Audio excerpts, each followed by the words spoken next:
어서오세요. 어서오세요. 도봉구 창동 사는 불량주부 망치부인이 운영하고 있는 생방송 시사수다방에 오신 것을 환영합니다. 반갑습니다. 감사합니다. 어서오세요. 오늘은 일요일 밤 생방송입니다. 네. 자, 어떠세요? 지난 한 주간 잘들 보내셨나요? 예. 방이 열리자마자 달려와 주신 모든 분들께 진심으로 감사드립니다. 그리고 들어오시자마자 추천해주신 모든 분들께 진심으로 감사를 드립니다. 이 시간 추천해주신 1130분께 진심으로 감사를 드리고, 아직 추천 안 하신 님들 각오하시고 오늘 밤 똥물 속에서 눈 뜰지어다 그리고 후원해주신 모든 분들께 진심으로 감사를 드립니다. 감사합니다. 어서오세요. 어서오세요. 아직까지도 이모티콘 문제가 해결되지 않았군요. 예. 자, 어서오세요. 예. 아유, 우리 따님 지금 10대야. 본 척 하지 마. 괜히 얼굴 보고 인사하면 큰일 나. 지금은, 뭐 이렇게 말 걸면 바로 반응, 건들면 눈물이 뚝 떨어지는 사춘기이기 때문에 함부로 건드리면 안 돼요. 예. 지금 내가 그래서 아프리카에 물어보니까, 이 아프리카에서도 이모티콘 문제로 굉장히 내부적인 회의를 많이 하고 있다. 나는 그래요. 솔직히 얘기하고 이제 이 이모티콘이 어느 때 분위기 좋을 때는 괜찮아. 그리고 사실 아프리카에서 다른 망들에서는 이모티콘이 뭐 이렇게 재미가 있을 수 있어요. 근데 이제 우리 방은 워낙 채팅을 통해서 제가 이제 여러분들의 의견을 읽다 보니까, 그러다 보니까 이제 이모티콘이 막 쓰여지면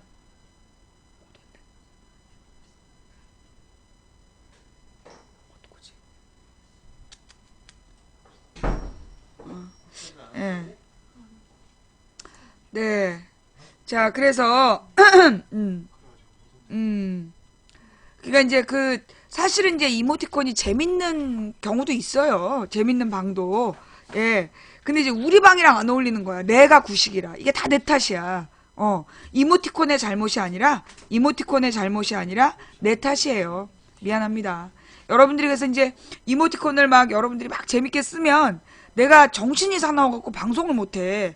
그래서 안타깝지만 이모티콘을 쏘시면, 예, 이모티콘을 사용하시면 제가 어쩔 수 없이, 예, 강퇴를 드리고 있어요. 네, 정말 죄송합니다.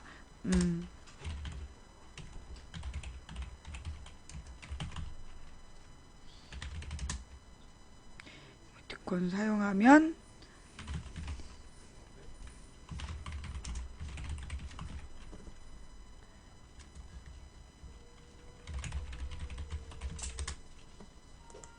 네.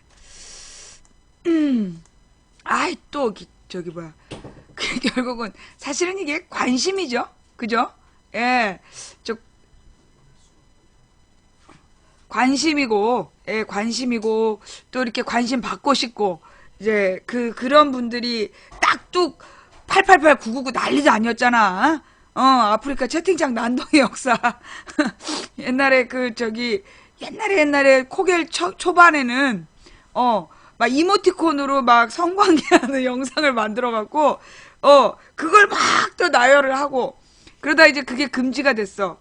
그 다음에 또 무슨 이상한 채팅창에다가 주소를 링크시켜가지고, 채팅창을 마비시키는 그런 짓도 하고, 그러다 이제 딱뚝 뭐 888 999 뭐 이러면서 시비를 걸다가, 그런데 이제 그 친구들한테 이모티콘이 생기니까 얼마나 재밌어.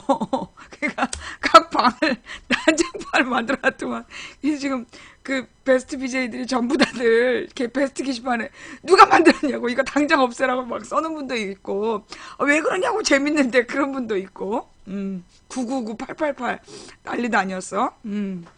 근데 사실은 그래요. 저는 이제 이번에 이 이모티콘 때문에 망치부인 방송 못 듣고 블랙 걸린 분들 쪽지 보내셨는데 제가 다 풀어드렸어요. 네, 그러니까 일단 우리가 초반에 우리 방은 이모티콘 사용하지 않는다라는 걸 표현하기 위해서 제가 이모티콘 사용하신 분들 블랙을 걸었으니까 여러분들 블랙 걸린 분들 쪽지 보내시면 다 풀어드립니다. 네. 그리고 오늘도 이모티콘 쓰시면 강퇴니까, 강퇴 당하고 싶은 관심이라서 이모티콘 쓰는 거면 사실 다른 걸로 관심 받을 수도 있잖아요. 그 숫자 테러도 있었어. 맞아. 지금은 좀 협조 좀 해주세요. 내가 목도 지금 안 좋고 내가 늙었잖아. 그 여러분들 엄마한테 막 그 정신사나운 그런 저기 장난치면 엄마들이 막 꾀꾀거리잖아. 똑같은 거야. 협조 좀 해줘. 부탁해. 자, 지난 한 주간을 어떻게 보내셨나요? 저는 이제 오늘 이 방송을 시작하기 전에, 후원해주신 모든 분들께 감사드립니다. 오늘 이 방송을 시작하기 전에 문득 지난주가 생각나는 거야. 여러분들이 지난주 방송할 때 기억나세요? 딱 일주일 전이에요. 길지도 않은. 근데 지난 일주일이 무슨 3년 같았어. 예. 지난 주일날 오전에 그 네이버의 뉴스 메인에 뜨면서 망치 부인 패소. 막 이렇게 떴잖아. 그래가지고 막 우리 시청자들 너무너무 속상하고 막 그 절망감 중에 제가 어제 그 주일날 저녁 방송을 했잖아요. 그러면서 제가 뭐라고 얘기를 했냐면, 내 눈앞에서 지금 내가 지금 지는 걸로 보이지만, 이 과정은 반드시 하나님께서 승리하는 과정이다. 그러니 절대 쉽게 포기하지 마라. 멀리 보고 높이 봐라. 그렇게 이제 말씀을 드리면서 저의 그 신앙 고백을 했단 말이에요. 근데 우리 시청자분들이 정말 멋있었던 게 뭐냐면, 아무도 인생 상담 신청을 하지 않았어. 제가 아마도 많이 마음이 힘들 거라고 생각해서 저한테 지난주에 아무도 인생 상담을 하지 않고 신청하지 않고 딱 넘어가는 모습. 그러니까 우리 방송이 참 사실 제가 저란 사람이 너무 부족하잖아요. 저란 사람이 너무나 까탈스럽고 그 신고 게시판에 아이디 안 올려도 블랙을 걸겠다고 협박하는 참 못돼 처먹었어. 내가 생각해도 나는 진짜 못돼 처먹었어. 암만 생각해도 그래.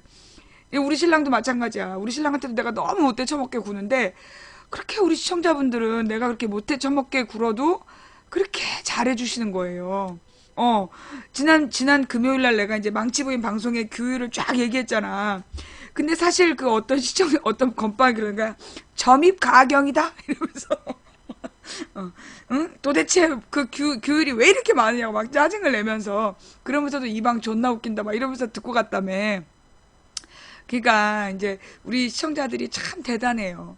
와서 나한테 뭐 욕도 하고 뭐 시비도 걸고 망치비 빨갱이 뭐 이렇게 쓰고 나가도 진짜 지난주일에 나는 그 지난주 채팅창에서 사실 평상시 같은 망치비 빨갱이 막 이렇게 썼던 애들이 몰려와서 같이 막 어울려서 욕을 쓸 줄 알았어. 근데 안 그러더라고. 여러분 그거 못 느끼셨죠? 저는 그게 제일 감사했어요. 평상시에 망치부인한테 와갖고 이런저런 이렇게 막 뭐라 그러나 망치부인한테 그 장난치려고 나쁜 말 했던 친구들이 있단 말이야. 근데 그 친구들이 지난 망언령 망치 개엄령 망언령 미안해. 역시 우리 그 건빵들이 우리 건빵들이 생각하는 이 채팅에 이 그 뭐라 그러나 창의성은 진짜 너네들이 그 저기 카피 써야 돼. 망엄령 망치개 엄령 망엄령이야? 하여튼 그게 이제 지난주에 와서 막 애들이 때로 몰려와서 뭐 패소했다며 막 그러면서 장난을 칠 줄 알았는데 실제로 그렇게 그 요원들이 이끌고 다니는 애들 말고는 지난주에 그런 반응이 없더라고요.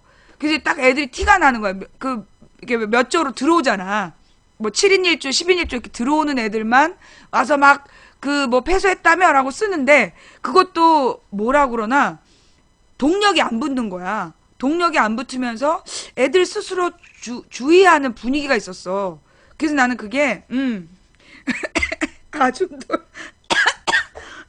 이제 그만 웃겨. 그런 게 저한테는요. 네.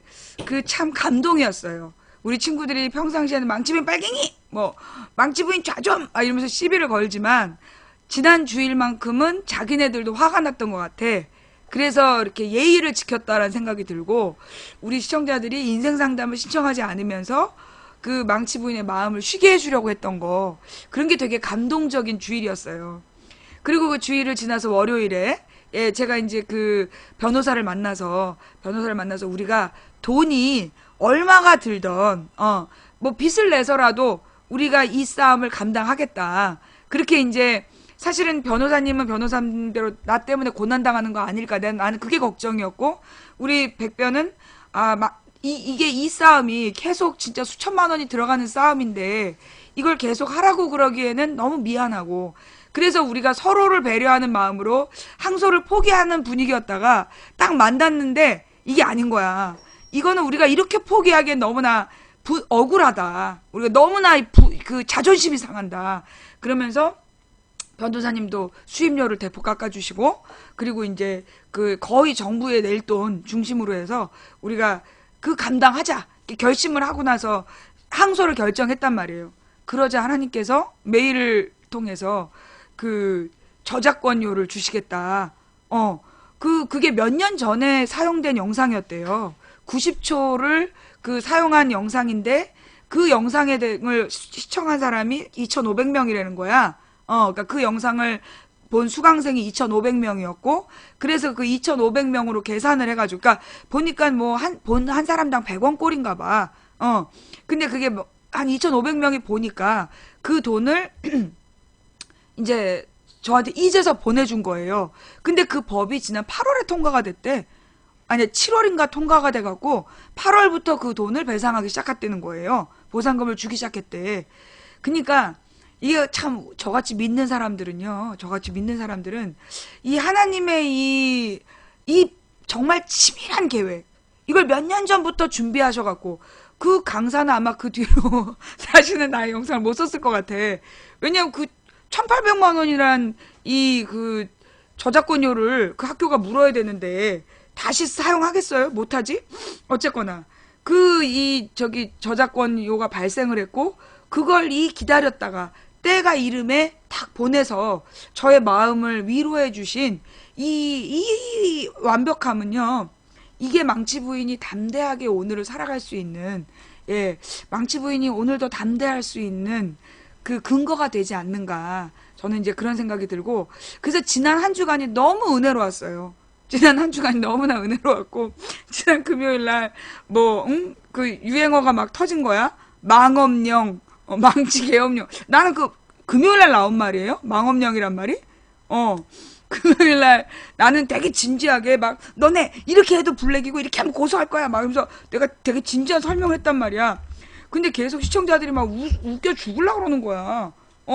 그래서 막 웃음이 끊이지 않는 방송 계속 올라가고, 제 방송할 때도 내나 웃음이 끊이지 않고, 그러더니만 뭐 나온 유행어가 아줌돌, 망엄령, 망맨?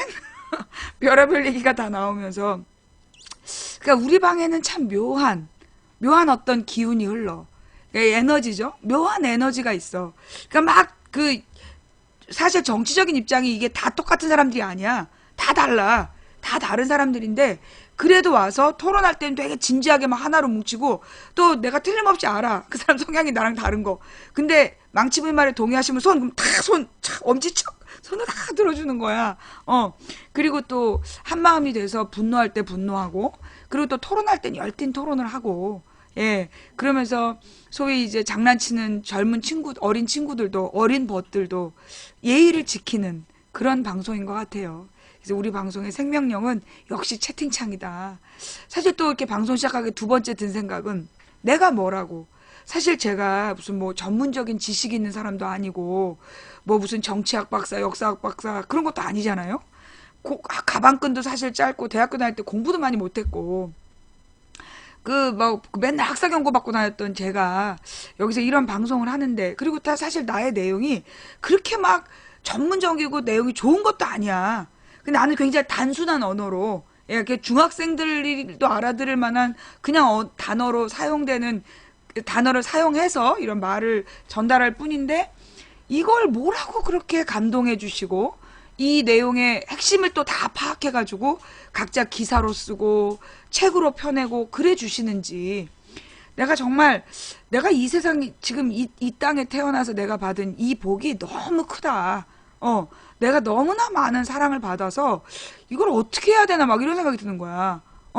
자, 여러분, 이모티콘은 강퇴라고 분명히 말씀을 드렸기 때문에 죄송하지만 강퇴 드립니다. 사실은 이제 저는 굉장히 단순한 어법으로 어떤 말씀을 드리는 건데, 이걸 받아들이는 분들이 각자 다르게 받아들이는 것 같아요. 그러니까 이제 사실 제가 바가지 얘기를 많이 했잖아요. 우리의 바가지가 사실 동그랗잖아. 똑바로 서 있기 어려워요. 똑바로 서 있기 어려운데, 하늘에서 비가 내리면 똑바로 서 있는 바가지는 온전히 100% 가득 채우고, 이렇게 기울어져 있는 바가지는 물을 절반만 채우고, 뒤집어져 있는 바가지는 한 방울도 담지 못한다는 말씀을 제가 드렸었는데, 사실 똑바로 서 있는 바가지는 없어. 근데 우리 방 시청자들 중에 보면 어려움에도 불구하고 똑바로 서서 그걸 온전히 들으려고 노력하는 분들이 되게 많은 것 같아요. 그래서 본질을 전달받고 자신의 그 지식과 정보가 덧붙여져서 훨씬 더 고급진 정보가 되는 거야. 그래서 그게 널리 펴지고. 그래서 제가 볼 때는 제가 한 말이 옛날에는요, 1년쯤 지나서 답이 왔어요. 제가 2008년, 9년에 했던 말이 2010년 되니까 그 말이 돌아오더라고. 근데 요즘에 그 2011년, 12년에는 한 달 정도 지나면 내가 얘기했던 게 나한테 되돌아오더라고. 그러니까 들려오는 거야. 전달이 되는. 근데 요즘은 한 2, 3일? 한 2, 3일만 되면 제가 했던 이야기가 굉장히 고급스럽게 완성된 채로 나한테 전달이 되는 거야. 되돌아오는 거야. 피드백이. 그래서 내가 정말 우리 방 시청자들이 날로 능력자들이 늘어나고 있구나. 그런 생각이 들면서 참 감사하다. 범사에 감사하다. 그러니까 막 지금 내가 가슴이 아파. 이모티콘 썼다고 강퇴하면서도 가슴이 아픈데, 이렇게 장렬히 전사할 걸 알면서도 그 이모티콘을 써주는, 이 장렬히 전사할 줄 알면서 이모티콘을 쓰는 이 벗들의 용기, 이것도 사실 참 대단하다라는 생각이 좀 들었습니다. 그래, 참 감사하다. 이분들도, 이 친구들도 참 감사하다. 그런 생각이 들었다는 거. 사실 그래요. 나는 내가 이제 믿음을 갖기 시작하면서 가장 나한테 도전이 됐던 말씀이 뭐였냐면, 처음에 나 그래서 미친 거 아니야? 무슨 말이었냐면, 기독교에서 하는 말인데요. 어디 나오더라? 항상 기뻐하라. 쉬지 말고 기도하라. 범사에 감사하라. 그런 말이 있어요. 예. 사실 나 그 말을 딱 듣고 미친 거 아니야 그랬어. 사람이 어떻게 항상 기뻐해. 그렇잖아요. 아니 그 날마다 이 슬픔과 기쁨이 반복되는데 어떻게 항상 기뻐할 수 있어. 나한테 갖고 망치 부인 비읍지읒 막 이러면서 망치 부인 흑 비읍지읒 뭐 이런 애들 뭐 탁탁탁 뭐 바지를 살포시 내려봐요 뭐 이런 애들을 보면서 어떻게 기뻐할 수 있겠어. 망치 부인 빨갱이 좌좀 이런 애들을 보면서 뭐 망치 부인 패소 뭐 채널에 TV조선 날마다 진짜 지랄 연병을 하고 어떻게 날마다 항상 기뻐할 수 있겠어. 근데 항상 기뻐하래. 그 다음에 그 다음에 이제 쉬지 말고 기도하래. 아니 사람이 어떻게 쉬지 말고 기도를 해. 우리가 기도할 때 눈 감고 있잖아. 아니 360을 어떻게 눈을 감고 있어. 이게 말도 안 되는 얘기잖아 솔직히 얘기해서. 미친 거 아니야? 그 다음에 이제 범사에 감사하라. 아니 연병 내가 넘어져도 감사해야 돼? 어떻게 그런 말이 있을 수 있어. 그럼 내가 볼 때 기독교인들은 미친 것 같다 그런 생각이 들었어요. 근데 내가 이제 지금 나이가 50을 바라보는 한 47이 돼서 보니까 내가 볼 땐 이 성경이 성경일 수 있고 이 기독교의 이 철학이 2000년을 이어올 수 있었던 게 그 세 구절 때문이 아닌가. 사실 우리 인간의 삶이 얼마나 고난이야. 고난의 연속이잖아. 오죽하면 불가에서는 진짜 108 번뇌의 삶이라고 얘기하잖아요. 우리의 삶이 정말 번뇌의 연속인데 그 번뇌를 항상 기뻐하라. 사실요. 내가 그냥 오늘은 인생 상담 먼저 할게. 어떤 분이 인생 상담을 보내셨어. 내용이 뭐냐면 어려서 굉장히 학대를 당한 거야 부모한테. 정말 어머니는 방치를 했고 아버지는 학대를 했던 그런 가정에서 딸인데, 이 딸이 그래서 부모가 너무 싫어갖고 독립을 해서 살고 있는 거야. 근데 이 철없는 아버지가 뭐 이렇게 사고를 자꾸 치는 거야. 그래서 돈을 보내라는 그런 이제 연락을 해온 거야. 그러니까 그것 때문에 그걸 보고 이 딸이 너무나, 사실 그 상처가 얼마나 돌아오겠어. 어? 추천 고마워. 너나 추천해. 그 딸이 얼마나 그 아버지의 연락을 받으면서 정말 그 어린 시절에 받았던 그 고통과 상처가 떠오르면서 얼마나 힘들었겠어요. 그러니까 인생 상담을 보냈더라고. 사실 그 사람한테 항상 기뻐하라. 그 말은 어떻게 보면 굉장히 모욕스럽게 들릴 수도 있을 것 같아. 그 사람 입장에서 보면 그 말이 되게 모욕스럽게 들릴 것 같아. 내가 이런 부모를 만나 이렇게 사랑받지 못하고 이렇게 학대당하고 이제 그 부모한테 이제 내가 독립해서 살만한 나이가 됐더니 나한테 돈 보내라는 그 부모한테 부모를 보면서 내가 어떻게 항상 기뻐할 수 있느냐, 어떻게 내가 쉬지 말고 기도하고 범사에 감사할 수 있느냐라는 그 얘기를 들으면 이 사람한테는 모욕으로 느낄 수도 있을 것 같아요. 근데 사실 그 부모가, 그 부모가 더 악한 짓을 하지 않았다라는 것에 우리가 기쁨을 찾아야 돼요. 그 부모가 사실 이 딸의 이름으로 막 사채를 빌리고 그럴 수도 있잖아. 딸의 이름으로 사채를 빌리고 그 온갖 나쁜 짓을 해서 그 이 딸이 뭐 옛날 같으면 딸을 팔아먹었을 아버지죠. 그죠? 그 더 나쁜 짓을 하지 않은 것을 감사할 수 있다라면, 예. 그리고 사실 그 부모가 사고를 많이 쳐놓고 자기도 양심 있으니까 조금만 보내라 그런 거. 그것도 감사한 일이야. 일단 이제 나중에 그러면 답은 어떻게 해야 되느냐는 또 별개의 문제인데. 또 막 지금 이 또 다른 인생 상담은 이 남편하고 관계가 너무 안 좋은 거야. 남편하고 너무나 관계가 안 좋아가지고 서로 막 이혼하자는 이야기를 막 주고받으면서 하루하루가 지옥 같은 그런 어떤 아내의 글을 또 받았어요. 그런 사람들한테 항상 기뻐하라. 쉬지 말고 기도하라. 범사에 감사하라. 이 말은 사실은 어떻게 보면 진짜 상처가 되는 말일 수가 있단 말이에요. 예. 그럼 나는 이제 이 말을 나는 어떻게 이해했느냐, 나는 이 말에 항상 기뻐하라. 그러니까 쉬지 말고 기도하라. 범사에 감사하라잖아요. 저는 이 말을 뭐 여러 번, 하여튼 내가 살면서 설교로 수십 번 들었던 말씀이지만 저는 이 말씀을 어떻게 이해하냐면 저는 이 가운데 있는 말이 저는 중심이라고 생각해요. 쉬지 말고 기도하라. 이 쉬지 말고 기도하라는 뜻이 뭐냐 하면 사실 눈 감고 기도하라는 뜻이 아니에요. 우리가 기도란 무엇인가 했을 때 이 어떤 사람은 막 하나님 뭐 이것도 해결해 주시고 저것도 해결해 주시고 뭐 이걸 주시고 저걸 주시고 뭘 달라고 그러는 게 기도인 줄 알아요. 근데 사실 이 기도라는 건 뭐냐 하면 하나님과의 대화예요. 예, 대화. 그 대화라는 게 뭐냐? 대화라는 게 뭐냐 하면 하나님의 말씀을 듣는 거예요. 기도의 가장 중요한 거는 하나님의 말씀을 듣는 거야.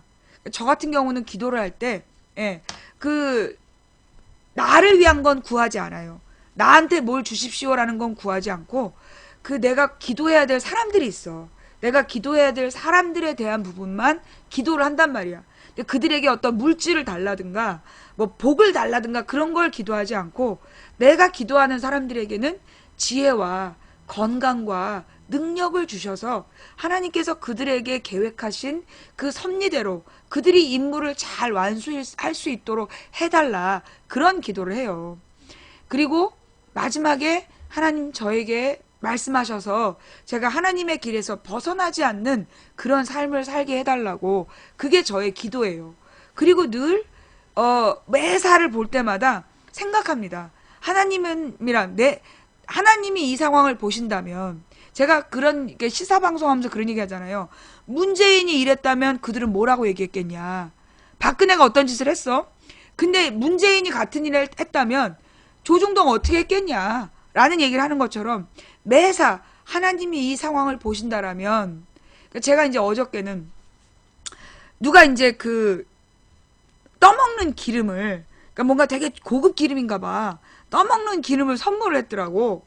근데 이제 내가 이제 유럽에 갔을 때 그 올리브 기름에다가 이 저기 뭐예요.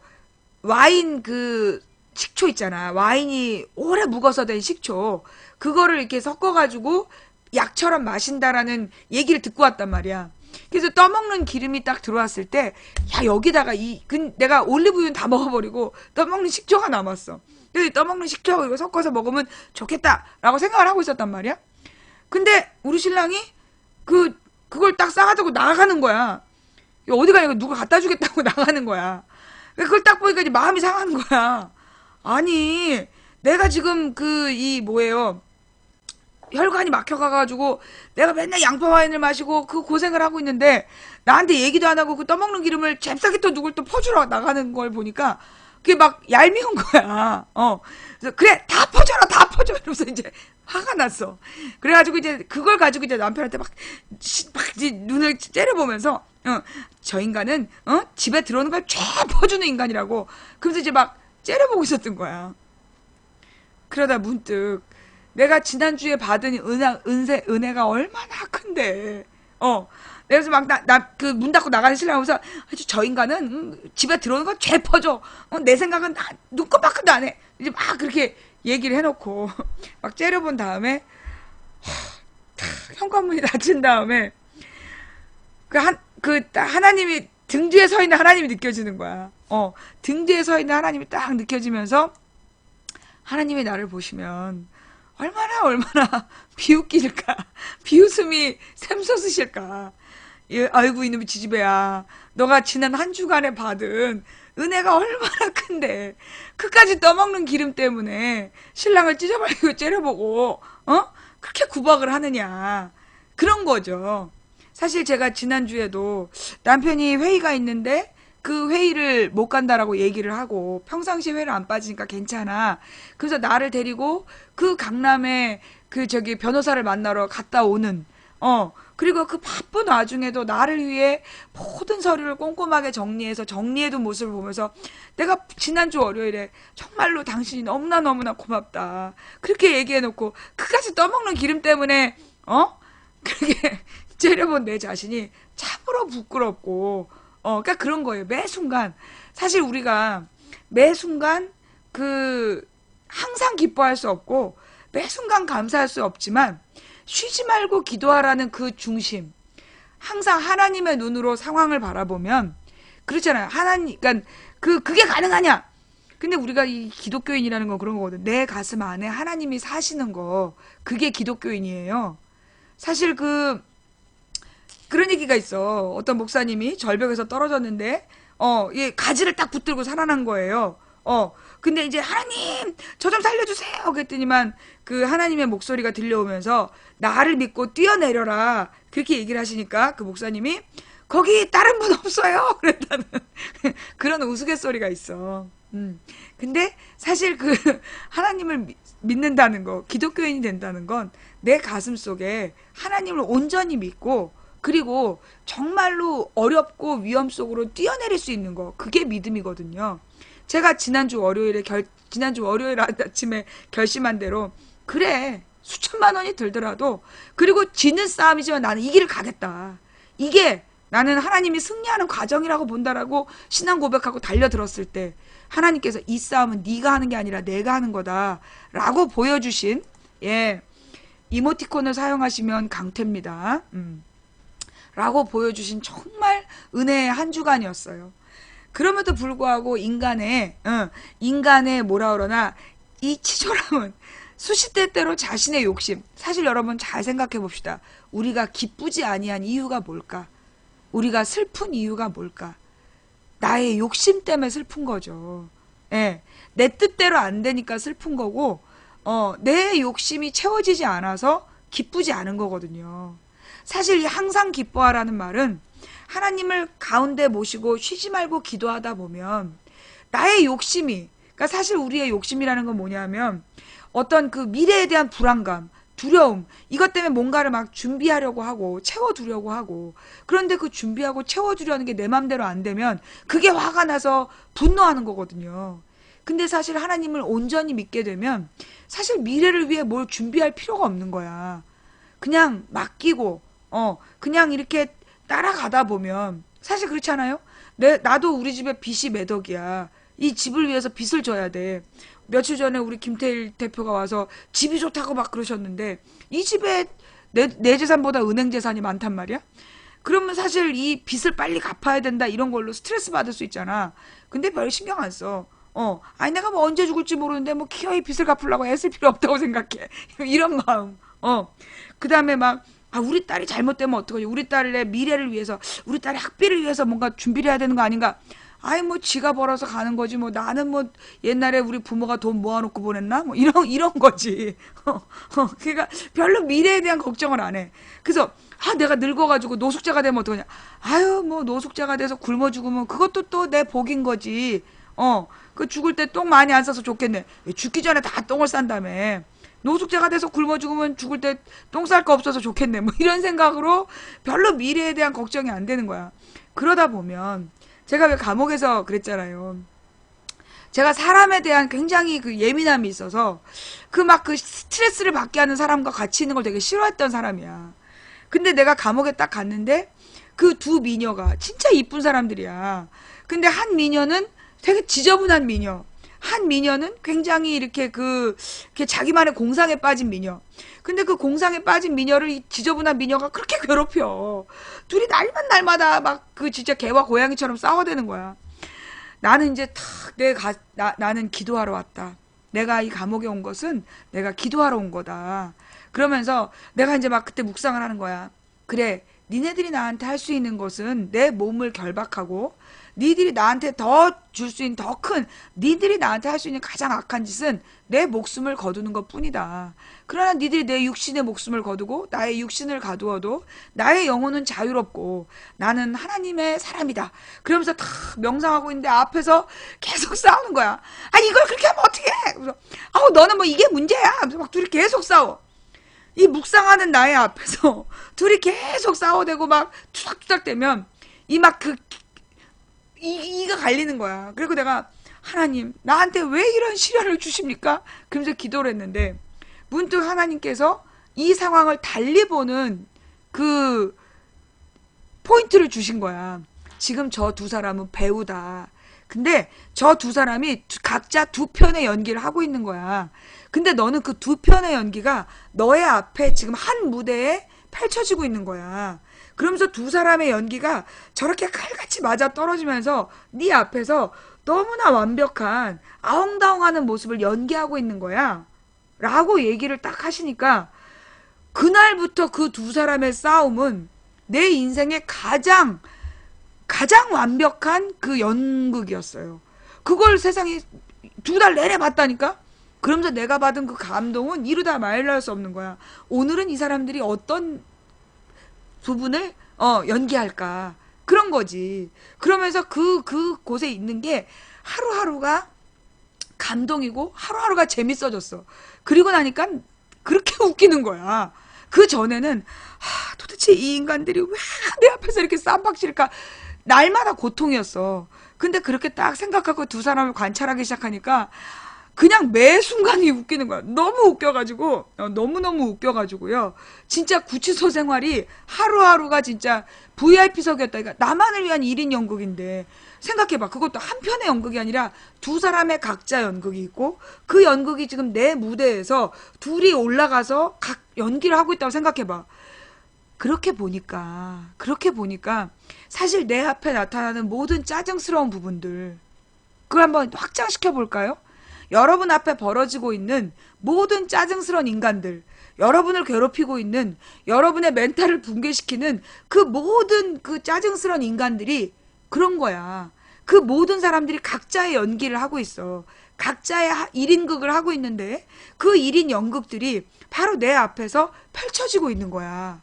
그러면 나를 화내게 하는 그 사람들을 나는 좀 더 객관적으로 볼 수 있겠죠.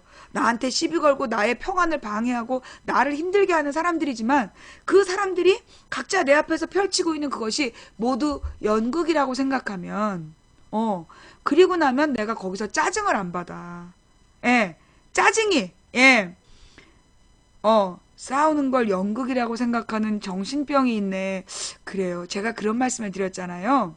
목사님 눈에는 제가 선지자로 보이고, 스님 눈에는 제가 보살님으로 보이고, 정신병자 눈에는 정신병자로 보인다라고 말씀을 드렸는데, 굉장히 이 시간 자신이 어디 있는지 인증하고 간 저분이 빨리 쾌차하기를 기도합니다. 예.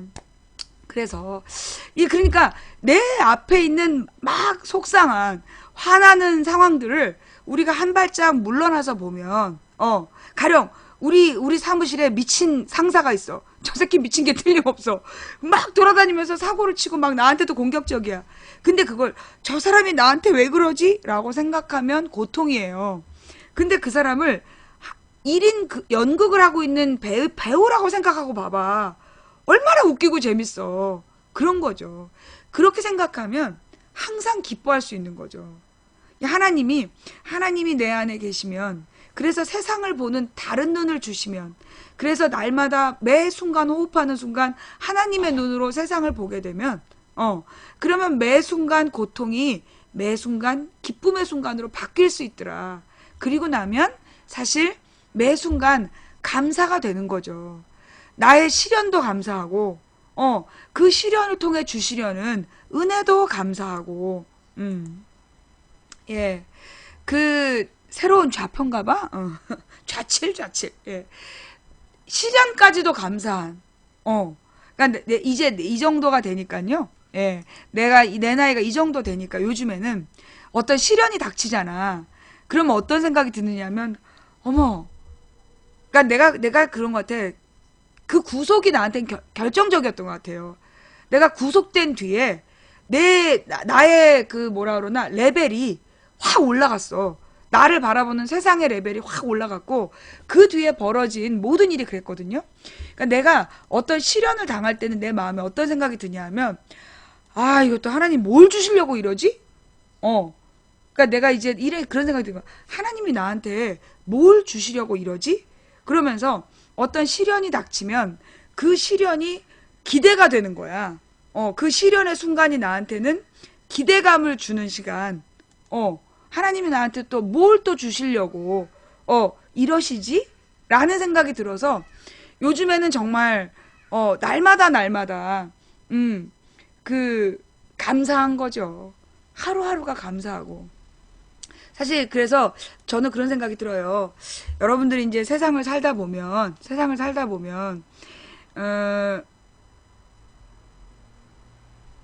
그, 여러분이 각자 무교인 사람도 있잖아요. 신앙생활 안 한 사람도 있고, 그 다음에 불자인 사람도 있고, 뭐 이슬람교인 사람도 있고, 그리고 우리 기독교 중에서도 여러 분파가 있잖아요. 그리고 이제 성당을 다니시는 분들도 있고. 근데 저는 그래요. 누군가 종교를 가지고 있다라는 건 그만큼 절대자 앞에 겸손한 마음을 갖는 거라고 생각해요. 그래서 그 종교를 갖지 않는 것보다는 종교를 갖는 것이 전 낫다고 생각해요. 근데 물론 이제 종교 중에서도 굉장히 폭력적 종교가 있죠. 가령 이제 기독교, 개신교 중에서도 굉장히 폭력적 개신교가 있어요. 그러니까 막 개신교가 아니면 전부 다 이단이다 라고 얘기하고, 그리고 막 믿음을 강요하고, 그런 사람들이 많단 말이야. 그러니까 그런 사람도 있어요. 이슬람교도 다 평화의 이슬람이 아니야. 막 IS, 막 이런 이슬람도 있잖아?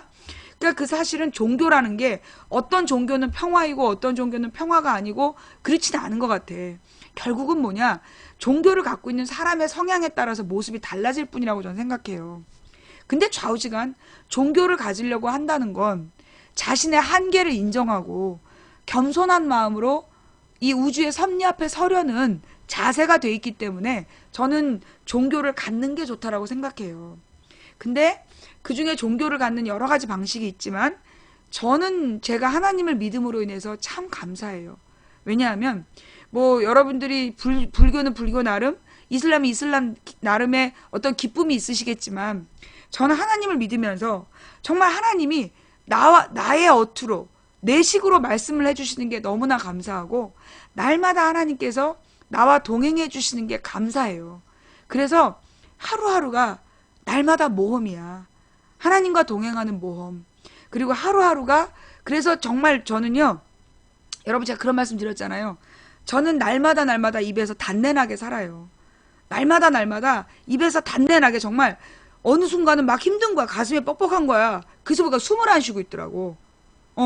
그러니까 숨 쉴 틈 없이 일한다는 얘기가, 저는 정말 20대부터 지금까지 숨 쉴 틈 없이 일하면서 살았던 것 같아요. 근데 그 숨 쉬는 걸 잊고 사는, 그렇게 저는 하루하루를 살기 때문에 저는 날마다 오늘을 마무리하는 순간 후회가 없어요. 하루를 마무리하면서 후회가 없어. 난 내일 아침에 눈 뜨지 않아도 상관없어. 나는 오늘까지 열심히 살았기 때문에 오늘 밤 하나님께서 나를 거두신다면 나는 이 육신, 정말 이 계단도 못 올라가는 이 무겁고 쓸모없는 육신을 버리고 이제 나는 자유로운 영혼이 돼서 우리 이 약자들을 괴롭히는 놈들의 밤에 꿈자리에 가서, 알지? 잠들만 하면 야! 이러면서 그들의 잠자리를 방해하리라. 이런 마음을, 요거 참 나쁜 마음이지만 저는 그런 마음으로 살아요. 나는 천사가 될 거다. 죽어서 천사가 돼서 그 약자를 괴롭히는 놈들을 혼내주고 다닐 거다. 그게 내 천국 소망이야. 내 사후 소망이야. 그렇게 살아요, 저는. 그러니까 여러분들, 그 망치 부인은 어떻게 저 시련을 견딜까? 그것은 망치 부인 속에 하나님이 계셔서 견디고 사는구나 라고 이해해 주시면 됩니다. 그래서 전 사실 이제 저한테 신앙 고백을 하시는 분, 그러니까 그 인생 상담 하시는 분들한테 솔직히 해주고 싶은 얘기는 정말 한마디예요. 하나님을 만나십시오. 하나님을 만나십시오. 사실 많은 기독교인들이 정말 예수님을 만나고, 기독교가 뭐냐? 예수 그리스도교야. 예수 그리스도가 뭐냐? 예수님을 그리스도라고 인정하는 거예요. 그러면 그리스도가 뭐냐? 자신의 희생을 통해서 인류를 구하는, 그게 그리스도예요. 성경에 보면 삼손이라는 존재가 나옵니다. 이 삼손이라는 존재는 그 부모가 정말 이렇게 그 하나님께 바치기로 기도하고 난 자식이란 말이야. 그래서 그 머리가 길고 장사이고 많은 능력을 갖고 있음에도 불구하고 육체의 욕심을 따라서 살다가 어느 날 정말 자기가 잘못한 걸 깨닫고 회개합니다. 그리고 나서 그 제단을 자기가 힘으로 허물어서 그 제단 속에서 죽음으로써 그 악행을 해가던 자들에게 벌을 주는 존재로 삼손이 나와요. 이 다윗이란 삶도 평생 고통을 당해요. 평생 고통을 당하고, 물론 죽을 때는 잘 죽었지만 평생 고통을 받는, 그 많은 시련과 고통을 당했던 인물이 다윗이야. 그게 결합된 게 바로 예수님이죠. 다윗과 삼손을 지나서 보인 게 바로 예수님이라는 거죠. 물론 예수님은 살아서 죄를 짓지 않았지만 우리가 예수 그리스도라고 고백하는 건 뭐냐면, 예수님이 나를 대신해서 고난을 받으셨다. 내 고난이 피해갔다가 아니야. 그건 다른 말로 나뿐만이 아니라 예수님께서 저 사람을 위해서 죽으셨다. 예수님이 저 사람을 위해서 죽으셨다. 그걸 인정하는 게 예수 그리스도의 시작이에요. 또 예수님이 걸어가신 것처럼 내가 저 사람을 위해서 죽겠다. 예수님께서 뭐라 그랬냐면, 저마다 자기 십자가를 지고 나를 따라라. 정말 기독교인이 잊지 말아야 될 얘기가 뭐냐면요, 타인을 위해 죽을 만큼, 타인을 위해 죽을 만큼 예수를 따르려는 마음을 가져야 된다는 거야. 다른 사람을 대신해서 내가 죽을 각오를 하고 이 세상을 살으란 얘기야. 왜? 그럼 우리는 다 죽어야 되는 거예요? 그게 아니라 예수님께서 그렇게 말씀하신 이유가 뭐냐 하면, 내가 나를 여러분, 예수님이 돌아가신 게 누구 때문이에요? 사실 예수님이 돌아가시기 전에 어마어마한 기적을 보이셨어. 안진뱅이를 일어내키고 장님을 눈뜨게 하고, 그 5,000명이 그 어린아이가 갖고 온 보리떡 5개하고 물고기 2마리를 가지고 5,000명을 먹이는 기적을 보이시고, 심지어 죽은 자를 살리는 기적까지 보였어. 물로 포도주를 만드는 것부터 시작해서 그런 기적을 다 보여주시고 무리를 걷는 기적까지 보였는데 예수를 못 박아라. 예수를 십자가에 못 박아라. 나는 그때 예수를 십자가에 못 박으라고 뛰어왔던 사람들 중에, 나는 그때 예수님이랑 같이 보리떡 5개 나눠 먹은 인간이 있다고 생각해. 그 보리떡을 나눠 먹고 죽은 사람을 살리는 기적을 보고도 예수를 못 박아라, 예수를 못 박아라. 난 그런 인간이 반드시 있다고 생각해. 그런 사람들을 예수가 보면서 그들에게 조롱받으면서 죽어갈 때 얼마나 억울했을까.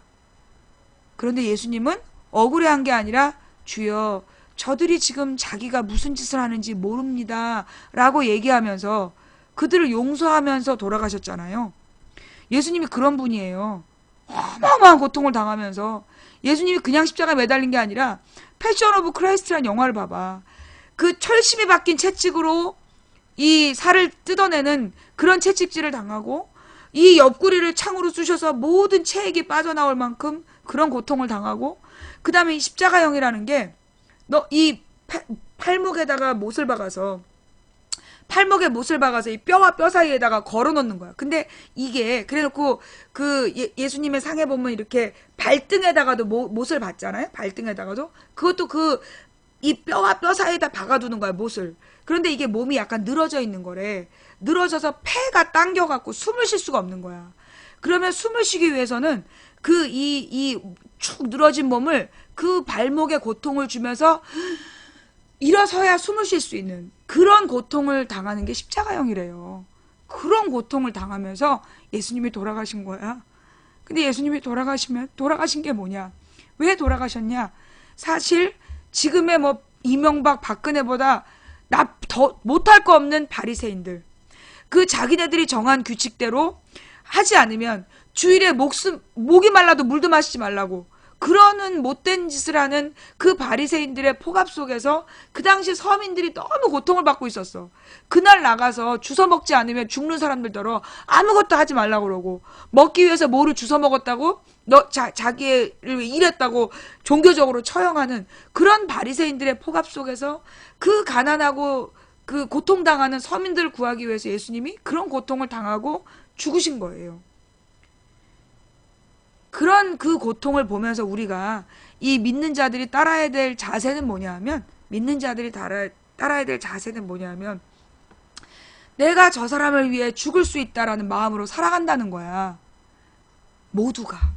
예수를 믿으라는 얘기가 그거야. 모든 사람이 그 예수를 따른다는 거야. 내가 저 사람을 위해 죽을 만큼 희생하겠다. 세상의 모든 사람이 그렇게 돼봐. 왜 전도해야 되느냐? 저는요, 사실 이제까지 전도의 필요를 못 느꼈어요. 아니, 예수 믿고 하나님을 만나서 평안한 거 싫다는데 뭐하러 저 인간들한테 전도를 해? 저는 이제까지 그런 마음으로 살았어요. 그런데 제가 오늘 아침에 깨달은 거야. 왜 전도해야 하는가? 나는 아니 왜 예수를 믿으라고 저렇게 전도를 하고 저지랄들일까? 아니 사실 평양감사도 지 싫으면 그만인데 뭐하러 전도를 해? 입 아프게. 아니 예수님께서 선택하신 사람만 선택한다 그랬는데 왜 내가 생고생을 해? 그런 마음이었어. 그런데 어떤 마음이 들었느냐 하면, 왜 전도해야 하는가? 자, 여러분, 공자님 편안히 돌아가셨어요. 부처님 편안히 돌아가셨어요. 그죠? 예. 노자도 편안히 돌아가셨어요. 이제까지 많은 성인들이 다 편안히 제자들의 그 보살핌을 받으면서 평안히 돌아가셨어. 오로지 고통받으면서 돌아가신 게 예수님밖에 없어. 그러면서 예수님께서 인간에게 전한 말씀이 뭐냐 하면, 저마다 자기 십자가를 지고 나를 따라라.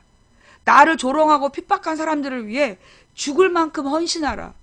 그걸 보여드리고 돌아가신 분이에요. 보여주시고. 전도해야 되는 이유가 뭐냐 하면, 모든 인간이 그런 마음을 갖고 산다면, 모든 사람의 마음속에 예수님이 들어가시고 하나님이 들어가서 모든 사람이 내가 다른 사람을 위해 죽을 만큼 헌신해야 되겠다라는 마음을 가지고 산다면 이 땅에 천국이 오겠죠.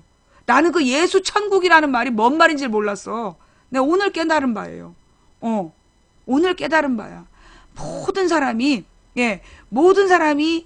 그렇죠. 하나님의 한 부분이 예수님인데 이 예수님을 통해서 하나님을 만나면, 그러면 그 사람이 그래서 모든 사람이 예수님처럼 산다면, 내가 인간을 위해, 다른 인간을 위해 내가 죽을 만큼 헌신하리라, 그런 마음을 갖고 살아간다면 이 땅에 천국이 온다는 거였어. 예.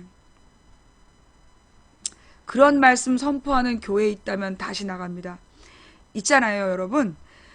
여러분 하나님을 어떻게 만나시는지 모르겠지만요. 저는 제가 다니는 교회는 우리 목사님이 설교를 그렇게 막 기교 있게 하는 분이 아니에요. 그냥 막 이렇게 막 그 화려한 말과 막 그런 재미있는 설교를 하시는 분이 아니야. 정말 교과서 같은 분이야. 그리고 되게 수줍은 설교를 하시는데요. 나는 그 본질이 느껴지는 거야. 그럼 생각했어. 근데 나는 정말 감동하면서 울면서 주변을 둘러보잖아. 이러고 있더라고. 뭐냐. 교회가 잘못된 게 아니라 내가 볼 땐 그 교회에 앉아있는 사람의 자세의 문제야. 저는요, 그 길거리에 있는 그 노숙자를 보면서도 하나님을 느껴요. 예. 이 시들은 나무를 보면서도 하나님을 느끼고. 그러니, 만약에 그 교회에서 말썽 피우는 사람이나 그런 사람들을 보면서도 하나님은 느낄 수 있는 거야. 하나님이 내 안에 계시면 교회 때문이 아니야. 내 안에 하나님이 온전하지 않기 때문에, 내가 온전히 하나님과 함께 하지 못하기 때문에, 그래서 우리가 그 시험에 빠지는 거예요.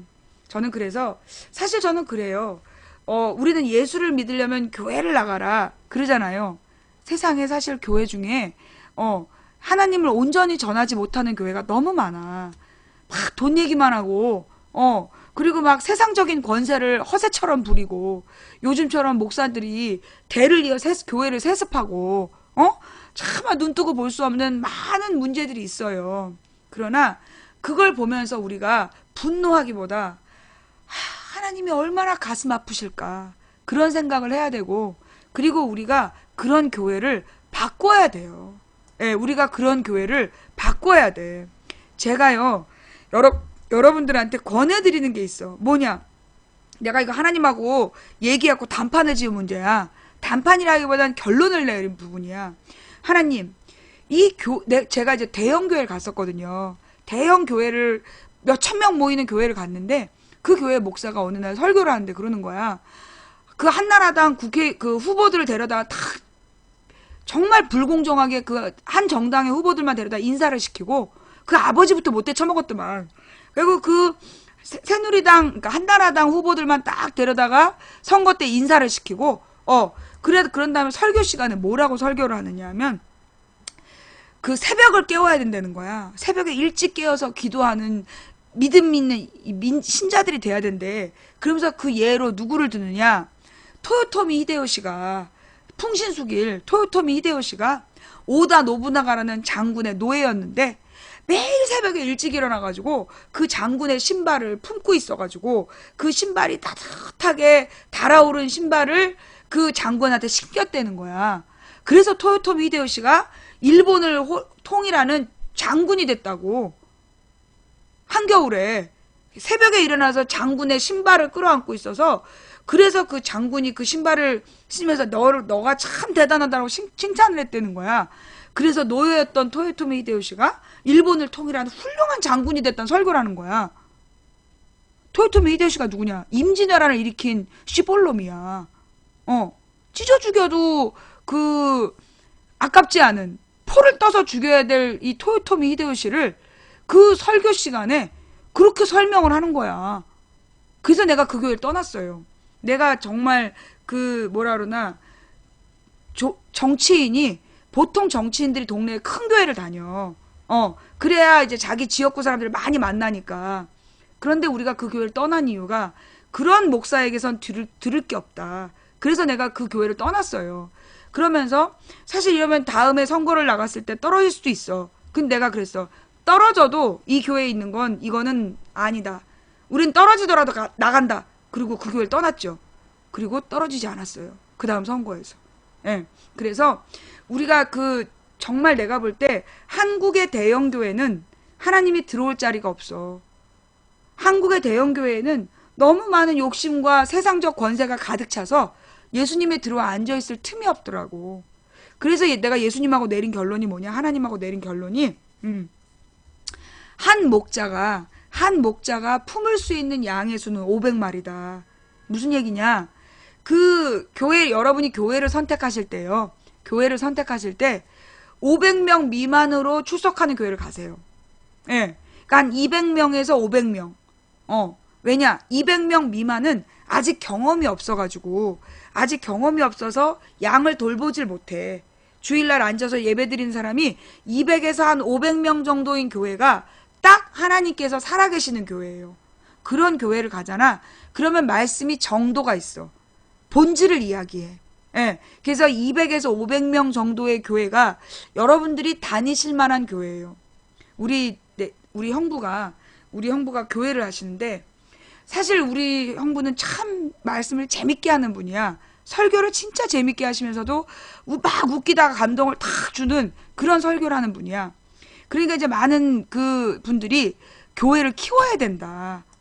그 막 사람들이 막 꾸역꾸역 많이 오면 사람들이 이제 막 늘어나고 자리가 없는 거야. 그럴 때 우리 목사님은, 그럼 이제 그 장로님들이 우리 교회를 더 크게 증축을 하자. 더 많은 사람들이 올 수 있도록 교회를 증축하자는 얘기를 몇 년에 한 번씩 하신대요. 그럴 때마다 우리 형부인 목사님이 하시는 말씀은, 교회가 좁으면 딴 교회 가겠죠. 교회가 좁으면 딴 교회 가겠죠. 내가 품을 수 있는 양, 목양할 수 있는 양은 이만큼이라고. 그런다는 거야. 그러니까는 그 장로님들이 아무 말 못한다는 거죠. 보통 그래요. 보통 장로들이 막 펌프질 해갖고 목사님 설교가 너무 좋으니까 교회를 키우자고.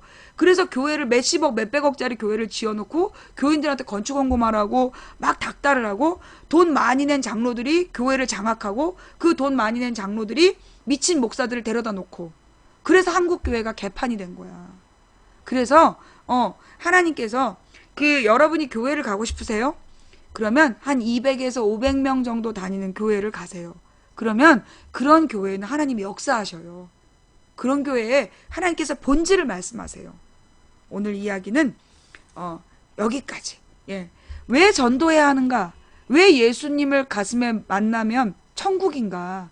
제가 그 뜻을 오늘 깨달은 부분을 전달해 드리는데, 사실 이 부분이 뭐 신학적으로 증명된 건 아니야. 그리고 이렇게 얘기하는 목사님들도 나는 사실 못 봤어. 물론 이제 우리 형부는 그렇게 얘기하셨지만, 죽기까지 목숨을 내놓을 만큼 타인을 위해 희생하려는 자세를 가져라. 그게 예수님의 가르침이고, 그걸 모든 사람이 그 가르침을 따르고자 할 때 이 땅이 천국이 오기 때문에, 그래서 전도하라는 거였구나를 오늘 깨달았다. 근데 그게 지금 대한민국 한기총은 내 얘기를 듣고 지랄할 거예요. 그러거나 말거나. 예, 제가 깨달은 하나님의 말씀을 전하면서, 이따가 그럼 아까 그 두 분, 아버지 때문에 힘든 분, 그 다음에 요 남편 때문에 힘든 분은 제가 9시 반에, 예, 9시 반에, 아니, 10시에 저의 하루 종일 묵상한 내용 말씀드릴 테니까 가지 말고 기다리세요. 자, 다음 이야기는 뭐냐 하면, 예. 자, 지금부터 이제 시사 부분. 일단 가장 심각한 부분이 뭐냐. 예. 가장 심각한 부분이 뭐냐 하면, 여러분 오늘 이제 우리 박근혜 대통령이 개 이름을 공개했어요. 예. 그래서 이제 망치 부인이, 개 이름만 짓지 말고 실천을 하라고! 이렇게 제목을 달아놨잖아요. 네. 참, 대한민국에, 이 뉴스가 말이에요. 이 개 이름 공개하면서, 만약에 말이에요. 만약에 노무현 대통령이 이랬다면, 또 이 주말에 박근혜가 또 군인들한테 휴가를 하루씩 줬다며? 박근혜가 이번에 명절에, 예, 명절에 이제 그 휴가를, 군인들한테 하루 1박 2일씩을 더 주기로 했다는 거야. 그래갖고 막 우리 조카 군부대 있잖아. 그리고 내가, 야, 그 1박 2일 나와서 군인들 막 신다니? 별 반응 없대. 그게 어떤 식이냐 하면, 휴가 때, 이 명절 때 모두 나오는 게 아니라, 자기 휴가에 하루가 더 추가된 거래요. 자기 휴가에 하루가 더 추가된 거라는 거야. 그리고 그냥 자기는 제대하기 전에 말년 휴가에 하루 보탰을 거라고. 그런 얘기를 하더라고. 만약에 그런 정책을 노무현이 발표했다면 대한민국 조중동 YTN이 뭐라 그랬을까? 대한민국 채널A TV조선 YTN이 이렇게 똥꼬 빨아줄까? 노무현이 그랬다라면 포퓰리즘 정치라고 온갖 쌍욕을 다 하지 않았을까? 그죠? 예. 노무현이 진돗개 5마리를 키운다고 그러면 진돗개 사료비 국민의 혈세 그러지 않았을까? 그렇잖아요. 예. 뭐 만약에 문재인이 진돗개 5마리를 키운다. 개만 키우지 말고 야권 단속부터 해라. 그러지 않았겠어요? 솔직히 얘기해서 지금 박근혜가 자기 개 키운다고 자랑할 때냐고. 개한테 쏟는 관심에 10분의 1만 국민들한테 쏘더라고. 그 얘기를 하고 싶지 않아요? 예? 지금 박근혜가 자기가 개 5마리 키운다고 자랑할 때가 아니라고. 그 개한테 키우는 관심의 10분의 1만 국민들한테 좀 쏟고, 그리고 국민들한테 좀 관심 좀 가져보라고. 그렇게 사실 말이에요. 그 군인들의 휴가, 그러면 뭐 다음에 뭐 휴가 뭐 열흘 줄래나? 다음에 건수 자기가 더 뭐 인기 없으면 뭐 열흘 줄 건가? 왜? 아예 군대를 없애지. 지금 군인들한테 1박 2일 휴가 주는 문제가 아니라 지금 어마어마한 액수로 그 국방비가 나가고 있는데 그 국방비를 받아 처먹고 지금 제대로 여러분 그 김광진 의원이 또 한 건 했더만 광복절에 독도에다가 독도함을 띄우려 했다며. 그런데 그 독도함이 고장나서 못 띄운 거라며. 도대체 그 어마어마한 돈을 쏟아붓고 뭐 하냐고. 군인들한테 1박 2일 휴가 주고 막 자기가 잘난 척하고 다닐 때가 아니야. 국가 예산에 10분의 1을 쓰는 방위산업비, 그거 관리 감독 철저히 해야지. 지금 그 9,000원짜리 USB 100만 원에 샀다. 그런 짓거리에 대해서 제대로 처벌도 안 하고. 지금 추산 나왔어요? 이명박이 국민들에게 지운 부담이 189조 원이래. 이명박이 지난 자원외교 방산비리 4대강 비리 이런 것 때문에 지금 국민들한테 물어내게 한 돈이 189조 원이래. 그런데다가 뭐 자기 전 재산을 청계재단에 기부한다더니 청계재단에서 청계재단 그 뭐라나 원금을 그 저기 뭐예요 담보로 해갖고 돈을 빌려갔어. 그래갖고 그 돈을 안 갚은 거야. 그래갖고 지금 청계재단이 빚을 안 갚아가지고 지금 재단 취소되게 생겼대. 그런 박근혜한테 이명박한테 왜 박근혜는 수사를 안 하냐고. 그러면서 지금 사실 그 여당 대표한테 협박질하고 말이야. 여당 대표가 대통령 후보가 되네 마네. 만약에 노무현이 그랬다고 생각해봐요. 노무현 측근이 옛날에 열린우리당 때 그 노무현 측근이 열린우리당 대권 후보들한테 누구는 대선 후보가 아니다 그런 말 했다고 그래봐. 뭐라고 그랬겠어? 개쌍욕을 했을 거야. 안 그래? 지금 대통령으로서 지금 보이고 있는 행동. 그래서 그럼 도대체 그럼 박근혜는 왜 그러고 다니나? 그럼 도대체 박근혜는 왜 저렇게 대구 가서 막 그 이상한 뭐 유승민 왕따 또 김무성 때리기 막 이러면서 자기가 공천권을 휘둘겠다는 거야. 지금 이제 박근혜 행보는 내년 총선에 그 자기 사람들을 국회의원으로 심겠다는 거야. 친박을 내년 공천에 심겠다고 저 지랄을 한다는 거예요. 그러면 왜 그럴까? 왜? 자기 임기 후를 준비하는 거래. 내년 총선에 친박을 심어놔야 자기 임기 끝난 다음에 그 친박이 아닌 사람들이 퇴임 후에 사실 박근혜 세월호, 국정원 대선 개입, 메르스 이거 3가지만 털어도 박근혜 법적 책임져야 돼. 솔직히 국정원 댓글 사건부터 해서 국정원 댓글 사건, 세월호, 그 다음에 메르스 이거 굉장히 심각한 문제야. 국민의 생명과 안전을 위협하면서 대통령으로서 해서 안 되는 일을 한 거야. 이 3가지만 갖고도요. 박근혜는 취임 이후에 사법적 처벌받아야 돼. 책임을 져야 되는 거라고. 그러니까 어떻게든지 내년 총선에 자기 친박, 자기 사람을 심어서 자기의 퇴임 이후를 준비하는 거라는 거야. 절대 용서하면 안 되는 거예요. 내년 총선에 그러니까 누구를 안 찍어야 되겠다 감이 오지. 내가 누구를 찍지 말란 얘기는 안 했어. 내가 구체적으로 얘기는 안 했는데 여러분들이 내년 총선에 어떻게 해야 될지 잘 생각해봐. 어? 자, 그러면서 그 박근혜의 그 행보와 더불어서 그러면서 지금 뭐 김무성, 유승민 죽이기 쇼하지 말라고. 김무성, 유승민 죽이기? 내가 볼 때 그거는요. 언론에서 지금 이제 딱 구조를 보면 이 김무성, 유승민 죽이기 쇼를 통해서 결국 이명박, 박근혜 세력이 내년 총선에서도 또 이기려는 거야. 내년 총선에서도 이명박, 박근혜 세력이 국회 다수를 차지하기 위해서 마치 김무성, 유승민이 박근혜한테 핍박당하는 그런 쇼를 지금 하고 있는 거야. 그래서 마치 김무성, 유승민 쪽을 찍어줘야 될 것 같은 뻥까지 말라고. 같은 편이라고. 다 한 패라고. 어? 예. 지금 그 같은 편이라서 절대 그게 마치 무슨 정말로 유승민을 죽이고 김무성을 죽이는 건가. 근데 김무성은 조금 그 굉장히 많은 뭐라 그러나 흠이 드러나고 있어. 사실은 그런 얘기가 있었어요. 작년부터 김무성은 대선 후보 아니다. 그런 얘기가 있었어. 비장의 카드가 따로 있다. 그래서 뭐 얘기됐던 게 뭐 오세훈하고 홍정욱. 그래서 오세훈 욕하면 막 애들이 반응하잖아. 얘네들이 지금 지들 딴에는 내년쯤 깜짝 카드로 홍정욱이나 오세훈을 깔려고 그랬는 모양이야. 그러니까 김무성으로 쉴드 치고 그 집안 단속만 하다가 뭐 내년쯤 젊고 잘생긴 애들로 딱 치고 나오려는 그런 뭐 그 쇼를 준비 중인 것 같아. 어차피 김무성으로는 대통령 못한다라고 얘기를 하면서도 김무성이 완전히 정계 은퇴하는 게 아니면 그거 김무성 치는 거 아니야. 내가 볼 때 이거 고도의 쇼야. 고도의 쇼이기 때문에 정말로 유승민을 박근혜가 죽이고 싶었으면 유승민의 최동욱 죽이듯이 유승민한테 숨겨진 딸이 있다.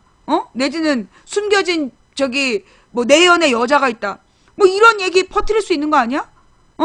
그래서 없어도 있다고 주장하는 게 그게 박근혜 저기 뭐라 그러나 잘하는 짓인데 뭐 유승민에 대해서도 진짜 죽이려고 맘먹었으면 그런 거 터뜨렸겠지.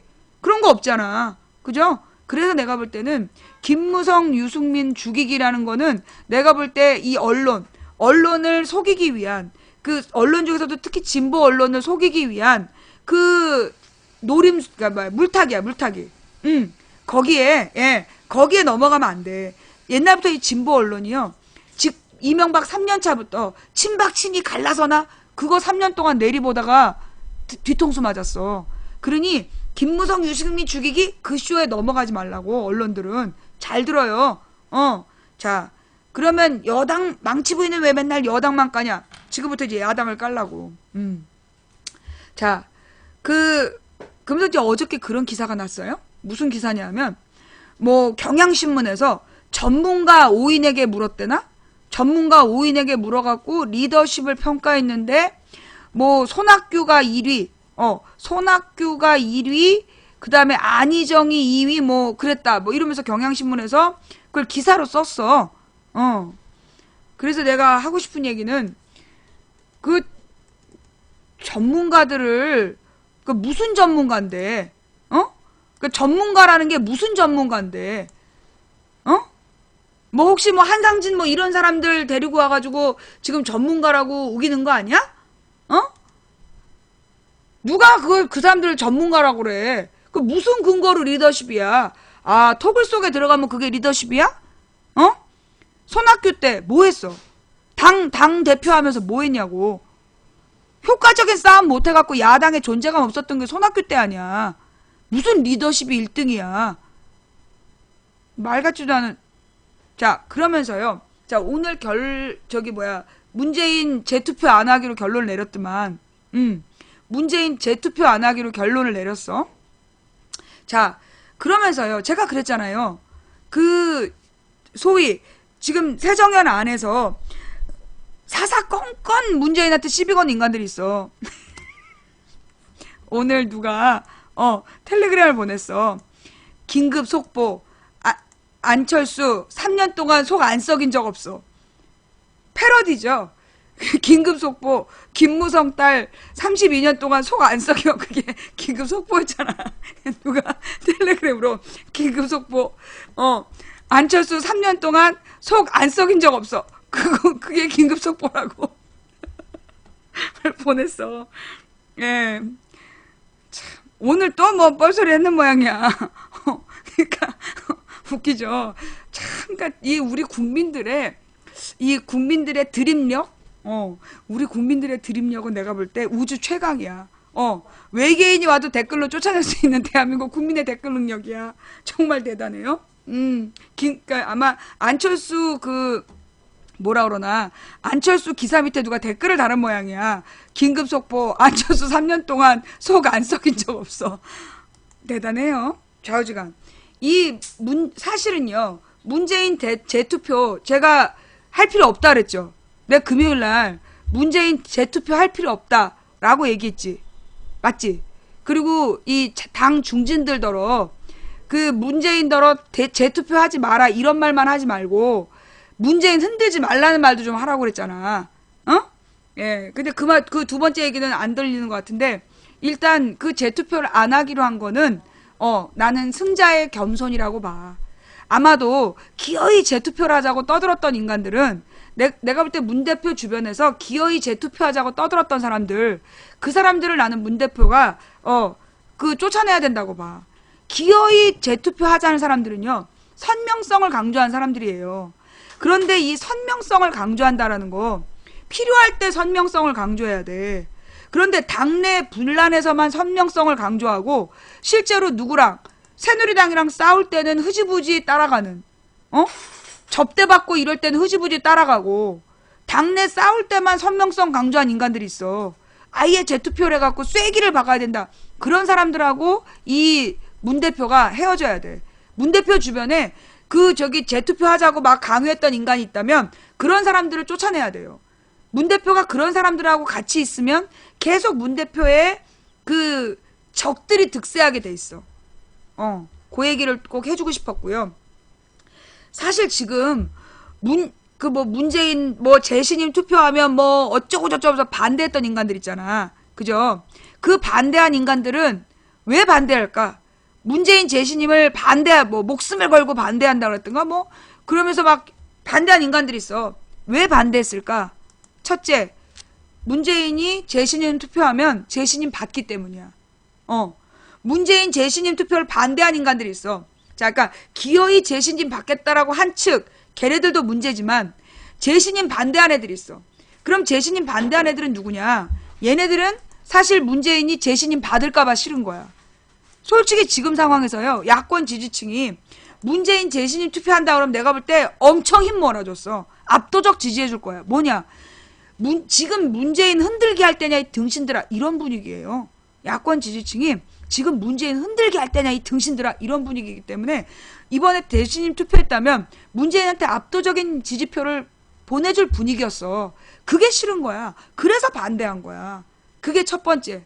두 번째, 계속해서 반대한 두 번째 이유는 문재인이 투표를 안 하기로 하면 이모티콘 써서 강태입니다. 문재인이 재신임 투표를 안 하기로 할 때 자기 말 들었다. 그러려고. 자기가 그만큼 권세 있는 사람이다. 영향력 있는 사람이다. 그런 말 하고 싶어서지. 첫 번째는 문재인이 재신임 압도적인 다수의 지지로 재신임 받을까봐 그게 두려웠던 거고, 두 번째는 자기가 재신임 투표를 막았다라는 허세 부리고 싶어서야. 그래서 내가 볼 때 이 문재인 재신임 반대했던 인간들은요 각자 그 지역에서 알아서 처리해 주시기 바랍니다. 여러분 지역에 부끄러운 얼굴이 되지 못하도록 여러분 지역에서 옛날에 호남의 어느 의원이 박근혜 공개 지지를 선언하려 했더니 그 지역민들이 끌고 산으로 갔다며 묻어버린다고. 이번에 기어이 문재인 흔들게 하고 당내 화합을 방해하면서 국민 공천권을 방해했던 인간들 지역민들에게 한 예를 보여드린 거. 지역민들이 자신들의 의견을 표현하는 한 예를 보여드린 거니까 꼭 그래란 얘기는 아니고요. 자, 그래서 지금은요 야권이 정신 똑바로 차려야 돼. 무엇보다 여러분 지난번에 언제였지? 박원순 때 봤지? 박원순 아들이 병역 미필이다. 그 말도 안 되는 개소리를 모든 언론이 동시에 한 3일 떠들어 버리니까 막 그 사람들이 여러분들한테 질문해. 진짜 뭐가 있는 거야? 그러잖아요. 아니 땡 굴뚝에 연기 나랴? 아니 땡 굴뚝에 연기 냅니다. 아니 땡 굴뚝에 이 채널A TV조선이 굴뚝 안에서 막 칼싸움을 해서 연기 냅니다. 그런 거예요. 이 언론이 말이에요. 솔직히 이제 여러분들 중에 자꾸 나한테 질문을 해. 왜 그 사람 얘기하지 말라고 그러세요? 그런단 말이야. 내가 특별히 어떤 사람은 우리 방송에서 말 못하게, 이름도 못 쓰게 하는 몇 명이 있어. 왜냐하면 그 사람들을 보면 내 저 뼛속부터, 내 저 뼈 깊은 곳에서부터 소름이 끼쳐. 어떤 소름이냐? 내가 그랬잖아. 왜? 내가 좋은 일은 몰라도 나쁜 일은 분명히 내가 느낀다고. 내가 그랬잖아요. 그 통합진보당 만든 다음에 첫 번째 희생자가 이정희가 될 거다. 그 얘기했잖아. 그때 사람들 다 안 믿었어. 민노당도 안 믿고 민노당이 그렇게 허접한 조직 아니라 그랬다고. 그리고 지금 민노당 봐봐. 박살났잖아. 그죠? 내 말 안 믿었잖아. 내가 몇몇 정치인을 보면 뼛속에서부터 오는 그 소름 끼침이 있는 거야. 그 소름 끼침은 뭐냐? 그 사람을 국민들이 막 띄워. 그래갖고 결정적으로 중요한 위치에 세워놔.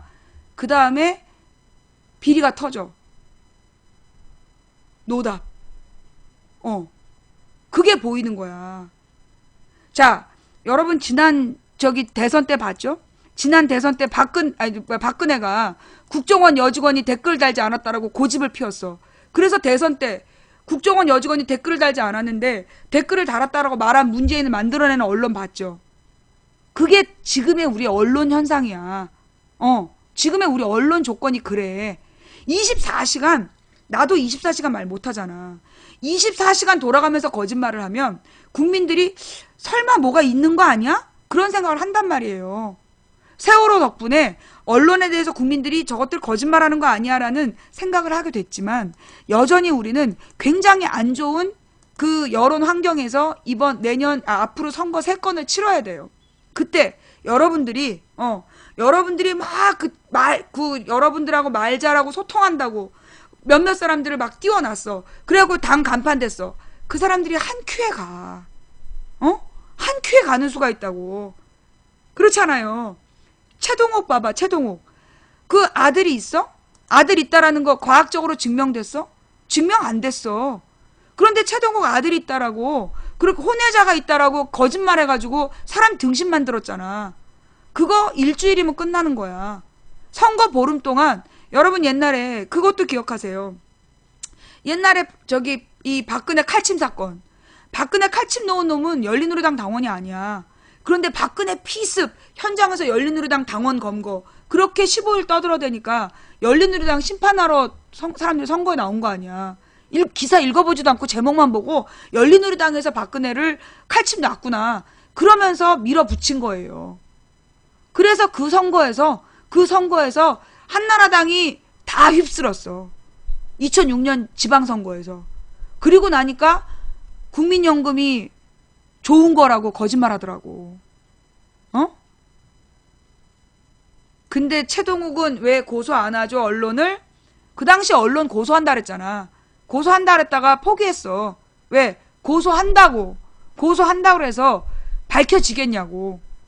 그리고 언론이 그 당시에 고소한다 그랬다가 철회한 이유가 너무나 그 징계가 미흡한 거야. 징계가 너무나 하찮고 채널A TV조선 날마다 거짓말하는데 이제까지 징계 받은 거 있어? 안 받았잖아. 거기다가 그 판결이 몇 달 가는 거야. 몇 달에서 몇 년을 가는 거야. 그동안에 최동욱을 계속해서 허위사실로 괴롭힐 거 아니야. 그래서 최동욱이 다 말을 접고 지금 들어간 거야. 이걸 마치 사실이라고 믿는 사람들도 있는데요. 나는 그 최동욱 혼외자라고 주장하는 인간들에게 DNA 갖고 오라고. DNA 갖고 오라고. 그 최동욱이 그 DNA 검사 잘했어. 그거 알죠? 최동욱 사건의 본질. 최동욱과 최동욱의 내연녀란 여자가 둘 다 우리는 그렇지 않다. 특히 내연녀란 여자가 언론사 6곳에 자기 주민번호로 친필로 편지를 쓰고 그 지장을 찍어갖고 편지를 보냈어. 최동욱은 자기를 도와준 사람이지 자기가 어쩌다가 아이가 생겼는데 그 아이를 최동욱의 이름으로 올렸을 뿐이지 최동욱이 친부가 아니다. 그거 주민번호 찍고 편지를 돌렸어요. 그러니까 최동욱도 아니다. 최동욱은 DNA 검사하자 그랬고 최동욱의 내연녀란 여자는 최동욱이 아니라 그랬어. 그런데 검찰에서 계속해서 이 여자를 사기죄로 잡아넣겠다라고 언론에 계속 낸 거야. 그러니까 그 여자가 더 이상 언론에 편지를 못 보내고 자기 주장을 더 이상 못하게 됐어. 그러자 검찰에서 자기네들이 생각해 봤는데 그 최동욱 혼외자가 맞는 것 같다고 심증적으로 그렇게 결론 내리고 끝난 사건이야. 최동욱이 DNA 검사하자 그랬어. 자기가 친부면 DNA 검사하자 그러겠어? 애 사진을 공개하고 애 학교에 가서 개지랄 다 했던 언론이 DNA 검사는 아동학대래. 그게 최동욱 사건이야. 그런데 국민들은 지금 최동욱이 혼외자가 있다라고 알고 있잖아. 언론에서 그렇게 밀어붙이니까. 그때 박근혜 칼침 넣은 게 열린우리당 당원인 걸로 알고 있잖아. 지금까지. 그거예요. 언론이 작심하고 수백 개 언론이 헛소리를 떠들어대면 군대 갔다 온 박주신이 군미필 되는 거야. 군미필이라고 사람들이 오해하게 되는 거야. 그게 지금의 언론 지형이에요. 그 상황에서 여러분이 띄우는 정치인들, 그 사람들에게 단 하나만 터져도 치명상이야. 치명상. 그래서 내가 소름이 끼쳐. 여러분들이 막 그 사람들을 띄우는 그래서 내가 페북에 누구를 대통령으로 그 사람들 내가 다 친구 삭제하는 이유가 그 사람들 볼 때마다 온몸에 소름이 돋아. 볼 때마다 소름이 돋아. 아니라고 주장하다가 끝나는 선거가 되는 거예요. 그런 사람들 내세우면 문제 있는 사람을 내세우면 봐봐, 문재인은 아무 흠이 없으니까 노무현이 애네를 팔아먹었다는 거짓말까지 한 거 아니야. 그런데도 스캔들 의혹이 있는 사람을 내세워. 그 다음에 누가 책임질 거야? 누가 책임질 거야? 그래서 여러분들이 정치인들을 바라볼 때 정말 조심하셔야 된다는 거. 아무나 띄우면 안 된다고. 자, 그래서 이 여당 야당 이야기 한번 살펴봤고요. 그 다음에 더 중요한 얘기. 사소한 이야기. 사소한? 내지는 친일 망언을 일삼은 고대 교수. 고대생들 다 죽었니? 수업 시간마다 뭐 위안부는 돈 벌러 갔다. 그런 얘기하는 교수 수업을 듣고 있는 고대생들은 뭐 하는 애들이니? 고대 애들 다 죽었어? 아니면 니네 다 무슨 뭐 친일파 후손이야? 이거는 나는 고대생들이 그 망언을 일삼은 교수의 수업을 듣고 있는 게 나는 문제라고 봐. 이거 고대생들 앞으로 말이에요. 이 교수에 대해서 아무런 조치도 취하지 않는다라면 앞으로 우리는 오늘 이후에 고대로 졸업한 애들은 그 지식인 취급을 해주면 안 돼. 아니 세상에 고대가 어떤 데야. 민족고대라 그래서 사실 옛날에 박정희 전두환 때 민주화 운동의 중심에 있었던 게 고대야. 그런데 세상에 수업 시간에 상습적으로 위안부가 떼돈을 벌었다는 돈 벌러 갔다는 개소리를 하는데 그걸 듣고 앉아 있어? 그래서 너네가 취직되면 뭐 인간적으로 성공할 것 같니? 부산대에서는 그 교수 수업을 모두 폐강시켜 버렸어. 부산대에서 노무현에 대해서 허위사실 유포했던 교수 걔 폐강시켰어. 부산대생들이. 고대가 부산대보다 못하다는 거지. 지켜보자고요. 어떤 결론이 내려지나. 나는 고대생들이 난 이거는 진짜 자신들의 자존심을 세워야 된다고 봐. 그거 간단하게 그 정도 얘기하고 넘어가서 더 중요한 얘기. 여러분 지금 지난 금요일 밤에 굉장한 일이 있었어요. 뭔데? 이 아베가 한밤중에 자위대법을 통과시켰어. 그죠? 일본의 그 자위대가 다른 나라에 뭔가 문제가 생기면 군사를 파병할 수 있는 그 법이야. 그런데 그걸 일본인들 12만 명이 나와서 반대 데모를 한 거야. 반대 데모를 하면서 했던 이유가 뭐냐? 그 지난 2차 대전에 자신들이 저질렀던 죄를 반성하고 그리고 다시는 그런 일이 없어야 된다. 그런 의지를 가지고 이 일본이요. 이거 시위한 거 이거 몇십 년 만이래. 68년도 이후로 최초였다는 것 같은데 일본인들이 이렇게 대규모로 모여서 시위한 게 68년 이후로 처음이래. 63년인가 68년인가. 그만큼 일본인들이 반대하는데 아베가 통과를 시켰어요. 아베가 통과를 시켰어. 그럼 왜 그랬냐? 왜 아베가 이걸 통과했냐? 결국 이제 아베는 일본의 극우파 아니야. 일본의 극우파. 여러분들 지금 우리나라에서 뭐 일본 차 타고 다니는 사람들 반성들 하셔야 돼요. 도요타 차 타고 다니는 사람들 반성하셔야 된다고. 일본의 그 도요타라는 회사가 소위 그 일본의 조선 침략을 정당화시키는 그 식민지 근대화로 온 렉서스, 박스카 그런 도요타 차들 그거 우리 국민들이 타는 거 진짜 부끄러운 거예요.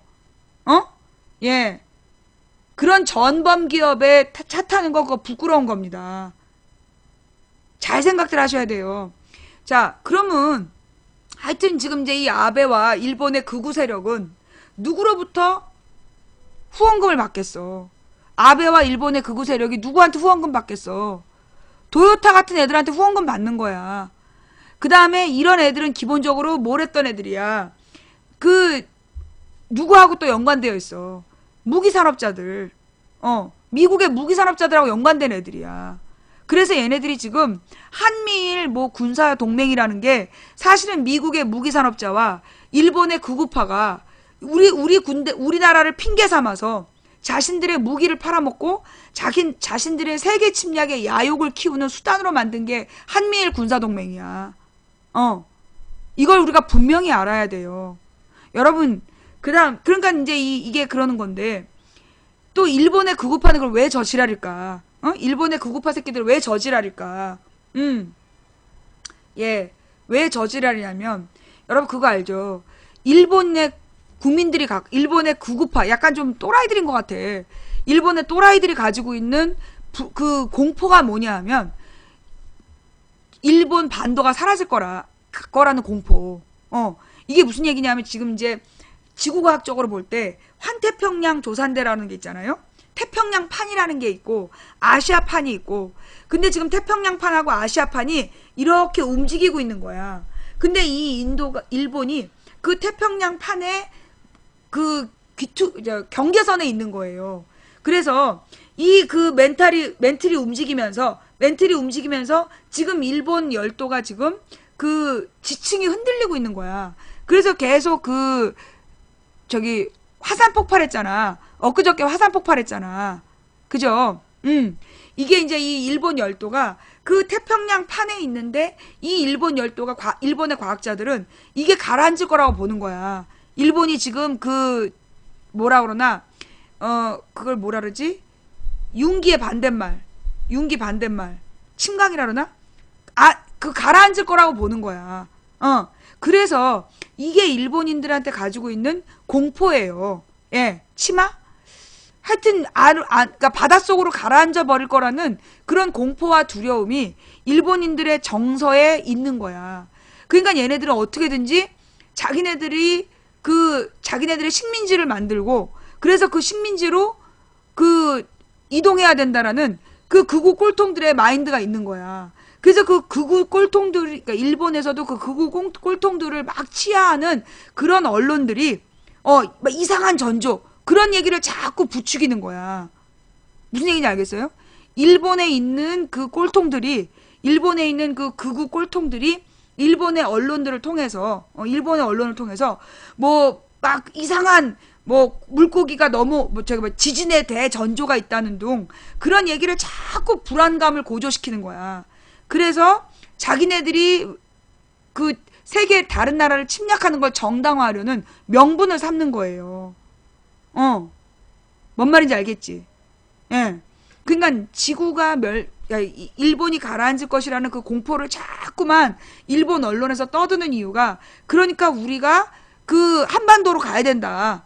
중국으로 들어가야 된다. 그런 얘기를 하는 거야, 지금. 소위 내가 그랬잖아.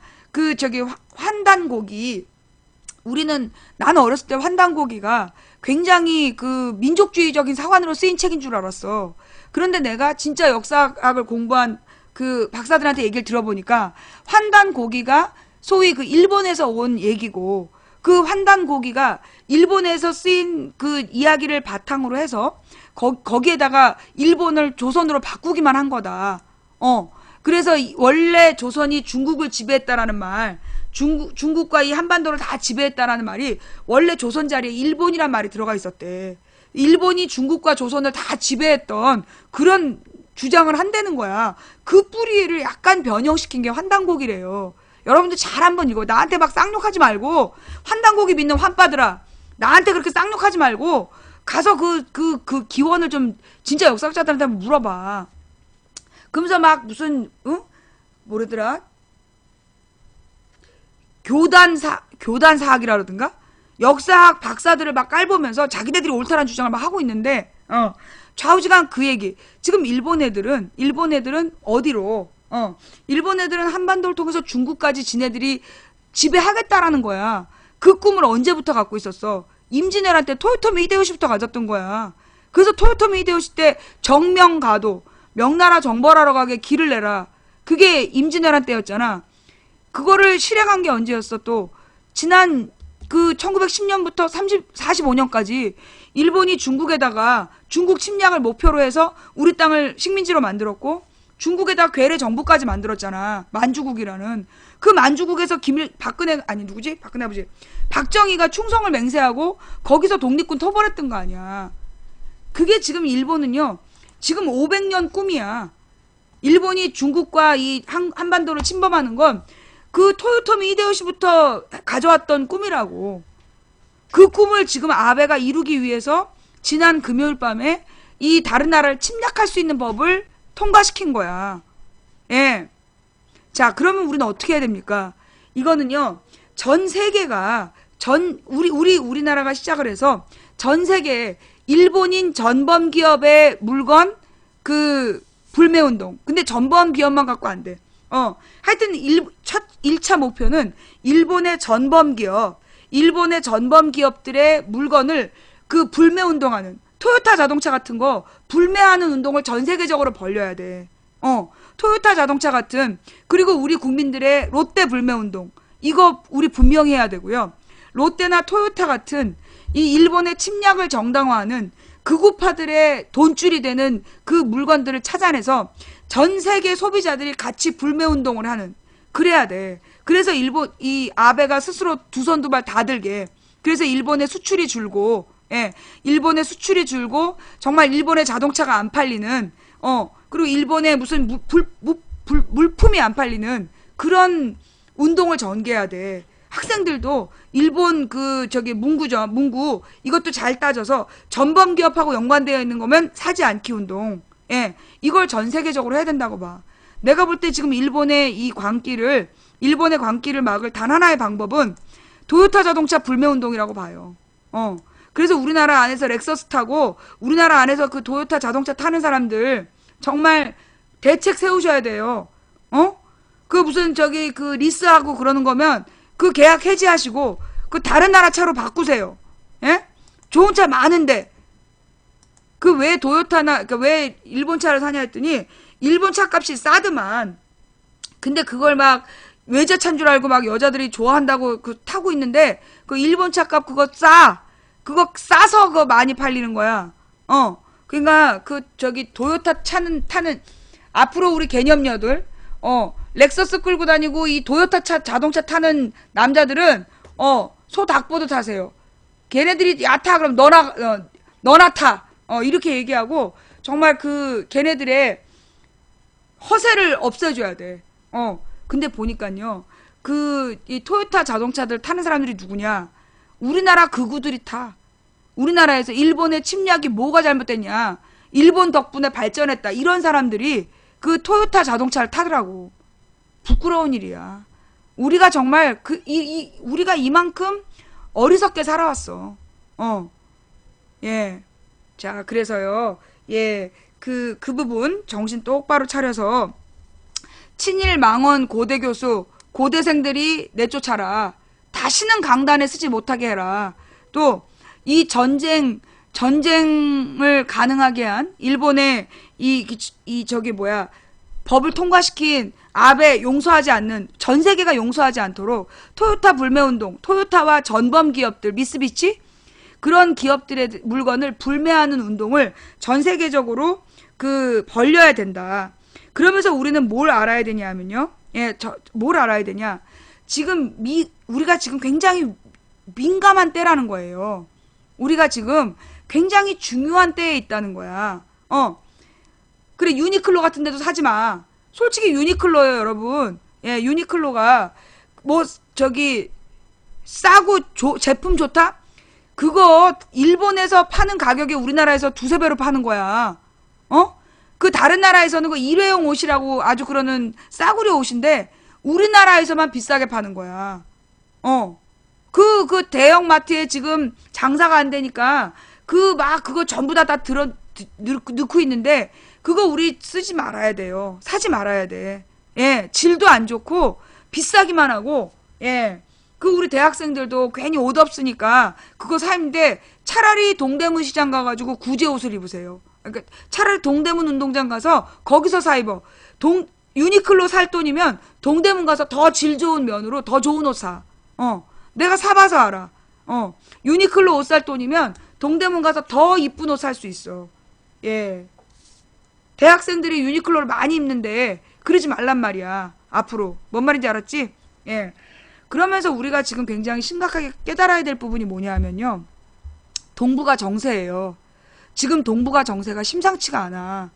지금 이제 요즘에 이제 샌더스를 띄우잖아. 미국의 언론이 트럼프를 띄우다가 도저히 안 되겠다 싶으니까 지금 이제 샌더스를 띄워. 역시 제3후보야. 결국 힐러리 클린턴으로는 안 되는데 민주당에서 힐러리 클린턴이 욕심을 부리고 계속 있었잖아. 그러다 보니까 이 힐러리 클린턴의 인기는 계속 떨어지고 있고 트럼프를 띄워갖고 일단은 힐러리 바람을 가라앉혔어. 그 다음에 지금은 그 샌더스라는 무슨 사회주의자 할아버지를 띄우고 있는 거야. 그 70세 노인을 막 띄우는데, 이게 미국이 자본주의 국가라고. 그런데 정말 그 샌더스가 나오면 미국 사람들 투표할 것 같아? 안 되는 카드야. 그리고 샌더스는 무소속이에요. 민주당도 아니야. 민주당도 아닌 그 샌더스를 막 띄우는 게 뭐냐. 결국은 누군데 트럼프 띄우다가 이제 샌더스 띄우는 거야. 트럼프하고 샌더스를 띄워서 결국 당선 가능한 민주당 후보 죽이기. 그게 미국의 언론이에요. 지금 미국의 언론이 우리나라 언론 못지 않아. 우리나라 채널A TV조선 YTN이랑 비슷한 상황이야. KBS MBC랑. 그래서 미국의 언론들이 지금 다 같이 미국의 언론이 지금 다 같이 트럼프 띄우다가 지들도 쪽팔리니까 그런 거야. 우리나라로 따지면 우리나라 2007년에 막 그 허경영 띄우다가 그 쪽팔리니까 문국현 띄웠잖아. 같은 꼴이에요. 지금 미국에 계신 분들이 망치 부인한테 자꾸만 물어봐. 그 샌더스는 어떻게 봐야 되나요? 같은 거라고. 지금 내가 볼 때 우리 2007년에 우리나라에서 허경영을 막 띄워가지고 대선을 우스거리를 만들었잖아. 그래서 실제로 이 많은 야권 후보들을 등신으로 만들었어. 그 다음에는 문국현 띄우기. 그 2007년 그 매뉴얼대로 지금 미국이 똑같이 하고 있어. 트럼프 띄워갖고 대선을 우스거리로 만들고 그 다음에 샌더스 띄워서 제3후보. 그래서 민주당 죽이기를 하는 거야 지금. 왜냐? 민주당이 당선되면 지금 이 무기산업자들은 전쟁이 고파. 이라크 전쟁 없고 8년 동안 전쟁을 안 했잖아. 내가 볼 때 IS에 뒷돈 된다는 얘기가 나왔어. IS의 든든한 후원자들이라는 기사가 나왔어. 한번 찾아봐. 하여튼 IS의 누군가가 그 돈을 대고 있어. 그런데 그러니까 한마디로 중동의 전쟁을 이끌었던 독재 세력들이 지금 모이고 있다는 거야. 나는 얘네들이 옛날에 그 미국의 사주를 받았던 걸로 알아요. 그거 알죠, 여러분? 미국에서 중동 전쟁이 있었어. 그리고 여러분이 알고 있는 후세인, 가장 대표적인 게 후세인하고 그 다음에 누구지? 빈라덴. 후세인하고 빈라덴이 원래 친미 정권으로 수립된 사람들인 거 알죠? 후세인이 그 지역의 아랍 민족주의자들을 잡기 위해서 미국이 키운 게 후세인이었어. 그래서 후세인이 큰 거고요.